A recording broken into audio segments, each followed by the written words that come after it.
சென்னை தெற்கு மாவட்ட செயலாளரும் மாண்புமிகு மருத்துவ மற்றும் மக்கள் நல்வாழ்வுத்துறை அமைச்சர் மா சுப்பிரமணியன் ஆணைக்கிணங்க சோழிங்கநல்லூர் சட்டமன்ற உறுப்பினர் எஸ் அரவிந்த் ரமேஷ் ஆலோசனையின்படி 15வது மண்டல குழு தலைவர் வி.இ. மதியழகன் அறிவுறுத்தலின்படி 17/5/2025 இன்று காலை மணியளவில் பெருநகர சென்னை மாநகராட்சி 194வது வட்டம் ஈச்சம்பாக்கம் கடற்கரை பகுதிகளில் தூய்மை செய்யும் பணியினை மாநகராட்சி தூய்மை பணியாளர்கள், சுகாதார பணியாளர்கள் மற்றும் துப்புரவு பணியாளர்கள் என அனைவருடன் இணைந்து திமுக மாமன்ற உறுப்பினர் விமலகர்ணா மற்றும் 194வது வட்ட திமுக வட்ட செயலாளர் எஸ். கர்ணா அவர்கள் தூய்மை பணி மேற்கொண்டனர்.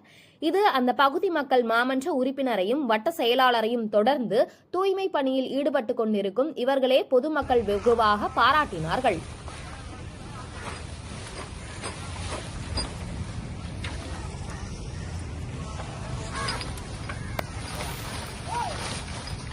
போயிடலாம் அந்த இதுக்கு போயிடலாம் அப்படி போயிடலாம்.